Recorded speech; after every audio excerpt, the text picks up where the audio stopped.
Hi, this is James Garton of Victoria Library here with Book Review. Today's book I'll be discussing today, Razorback by Peter Brennan. This was first published by Jove in 1981. On the tagline, it reads, "Only desperate men meet the enemy on his own terms. Only vengeance keeps him alive." So you're thinking this is going to be um, a gripping thriller horror novel set in the outback Australia, right? Wrong. This was a very disappointing book, and at times I was just very bored reading this book. There are times where just reading this thing was like a chore, just trying to get through all these subplots that just really just dragged on the story, just took away the what I wanted from this novel. As I was expecting this novel to be about this wild, ferocious killer pig, which is called a Razorback, hunting people down and animals and the Badlands of Australia, and I hardly got any of that. And it was just really disappointing and boring. And while reading this novel, I noticed it was similar to another book I read years ago, Jaws, which I'll explain later on in my review why this book is kind of similar to Jaws and the same issues I had with that novel, along with this one, along with some other things I didn't like with this book. Alright, on to the review, and spoiler alert, as I will be giving away crucial details within the story. Plot: Sid Gorman and Brian Websley, two employees of Pet Pack Pet Foods, a company in Australia, are trying to cover up a accident which Sid crashed a truck carrying a shipment of pet food that was supposed to be shipped to America. They plan to use cargo of canned food that's waiting to be shipped to Hong Kong, while Sid has planned out a lie to their boss that he avoided to hit a speeding car. But their plan backfires when their boss, Todd Wallace, is outraged. They went ahead with a shipment that was meant to go to Hong Kong as it wasn't meant for Americans. Both men are fired during a bad time for the company as it's facing criticism from Beth Winters, a American conservationist. She's hell-bent on stopping Pet Park Pet Foods from using kangaroo meat in their pet foods, claiming they'll drive the animal to extinction. Beth is also facing backlash after calling people who live in the outback savages for hunting down animals for the sake of fun and damaging the environment. While driving through the outback for a filming scene with her sister Ginny, Beth orders her to pull over while she spots an injured kangaroo. However, there isn't much that can be done as the animal was hit by a speeding car and dies a few moments later. During the drive, the two women get into a heated argument as Ginny is tired of her sister's determination, believing she's making a difference in the world when Ginny feels she's only doing it to be the center of attention, leaving her out of it.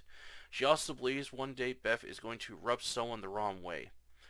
Word is spreading fast through the outback, with many hunters fearing they'll lose the only job that brings them money to the table if Beth Winters can get the Australian government to ban hunting kangaroos. While some think Beth won't last long in the outback, but many others are thinking of taking out this animal activist before she causes any more problems. The next day, Beth and Ginny reach the outback and enter a small town. They find a hunter named Jake Collin who tries to avoid Beth's questions while being filmed as he quickly flees a general store with a case of bullets. Believing she's got good footage for today, Beth tells Ginny to take the footage back to Sydney while Beth plans to go to Futter Bent after getting a tip from Pet Park's employee that the company is using the mine and wants to investigate. Ginny leaves while Beth enters a hotel to see if anyone will help her. Later on that day, Beth is taken to a tree, stripped naked, raped twice, and tied up. Beth is then devoured by a wild boar known as Razorback. A week later, Jean Taylor gets a phone call from Ginny that Beth has disappeared and the Australian police haven't found her or anyone that has last seen Beth. Jean agrees to leave New York City and fly down to Australia to meet up with Ginny and try to find Beth. Jean and Beth's relationship started out good, but when she became part of an animal activist, it started to tear them apart, with both of them not speaking or seeing each other for long periods of time. Jean blames his wife for destroying their marriage as she became obsessed with her goals of the activist group. But the more he thinks about her, the more Jean wants to find his wife. Dissatisfied with how the police are handling the situation and unable to wait for answers, Jean plans to go to the outback and search for Beth himself. Ginny wants to join him, but Glenn refuses and wants her to stay at the hotel. Renting a Toyota, he drives out to Gamua. Once he reaches the town, he enters Turner's Hotel, posing as a Canadian while going under the alias Bill Lewis.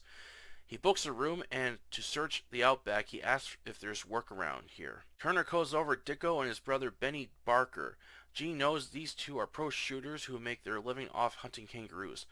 Looking for another hunter to join them, Jean accepts their offer, but both men want to see how well Jean shoots before they take him on any serious hunting trips. Jean is hoping to gain their trust so he can find out what happened to Beth. During the first night of the hunt doesn't go well.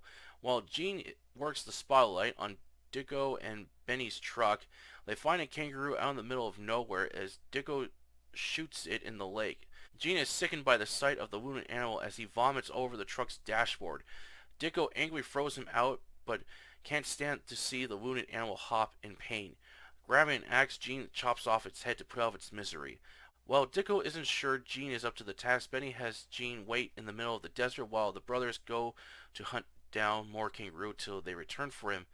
Jean wraps himself up in a blanket while freezing out in the desert. Later on that night, Jean is attacked by the Razorback as it stabs him in the leg with its tusks. Jean barely escapes it as he runs through the desert.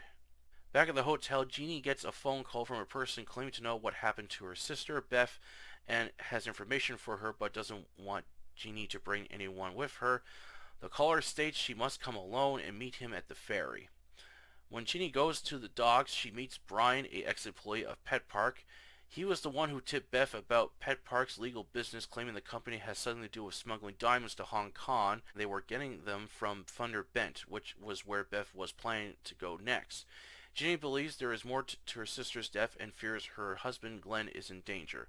Glenn barely survives the outback and returns back to Sydney and teams up with Briggs, a police chief, as the two look into Pet Park's illegal affairs along with the company having ties to both Australian and Chinese mob.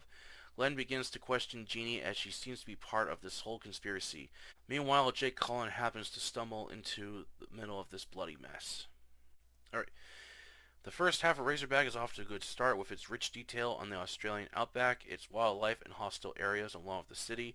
While the writing structure is good and the characters are well crafted, however, halfway through the novel it suddenly shifts from a thriller horror to a drama crime thriller. I also dislike the parts when the story focuses more on Glenn and Jeannie's love-hate relationship, as there's a moment where Glenn sleeps with Jeannie, hinted they had sex after he returned back from the outback, as he kept on going on and on about it along with getting into fights all the time. I also didn't like when the novel moves away from the wilderness and into more cities, as this slows and drags on the story. I would rather it stick more to the outback, as that's where I'm more interested in than spending way too much time in the city areas. There wasn't many characters I didn't like throughout this novel. I also dislike both Beth and Jeannie, two women who are hell-bent on exposing the dark truth to anyone who will listen to them and risking their lives by looking for trouble, as their goals seem only to cause more problems than solve anything, with little regard for anyone else than themselves. Glenn isn't the sharpest tool in the shed while searching for the whereabouts of his wife. Glenn misses a vital clue of who killed his wife, while with the Baker brothers, as it's hinted they were behind his wife's death. Instead, Glenn believes it's Colin because he was the last person Beth spoke to, and spends half the novel trying to prove this theory on Colin, until the very end when he finally learns it wasn't Colin who killed his wife but the Baker brothers. While reading Razorback, it felt similar to another novel I read years ago, Jaws. Both novels feature a killer animal on the loose hunting down people, but the plot mainly focuses on human characters and dirty politics rather than the killer animal. This really drags on the story, taking away the action and adding unwanted filler, as I want to keep reading more about this killer Razorback along with those behind Beth's murder. Not the dirty politics, places, and other characters I didn't care about. And the ending was a huge letdown, very slow to get through and hardly any action or horror to keep me interested in this novel. Overall, I don't recommend Razorback, as it wasn't a very good novel. I'm sure you can find better killer animal novels than this one, and even the film loosely based on Razorback improves the story just like the Jaws film. And that is it for the review today. I hope you enjoyed it, and I did not like Razorback at all. I was just really disappointed with it, and just bummed with it too. Like this is like the only good thing about this book is it's got this really cool cover, it's got a cool name, and it's got like an interesting setting. But the whole story sucks. And when you see how thick it is, you think, oh, this book's gonna be filled with lots of intense moments, gore, violence, and mayhem, right? No, there's none of that in this book, sadly. So I do not recommend Razorback at all. It's just not a good book, and that is probably the second worst book I read about killer pigs. The other one was this really obscure book that I read. Had a really cool cover, but the story just sucked. The City, which was a sequel to the book The Farm, that book was bad too. Alright, that's the review today. Hope you enjoyed it, and these are now the following books I'm going to be reading next. So the next book I'll be... Oh, my bookmarkers. There. Next book I'll be reading, George Orwell's 1984. I'm going to try to get through this book as much as I can. It's not a very thick book, but the first time I tried it, it gets off to a very rough start. So I found it very depressing to read. So I'm going to try to read through this book as much as I can, so I can get a review up this month. And then these are the other books I'll be reading next. The Sentinel by Gerald Bateavice. This was a really good book. This was actually his last book he wrote. This is the author that wrote one of my favorite crime films, To Live and Die in L.A. And it's got this cool die cut. So I'll be reading that.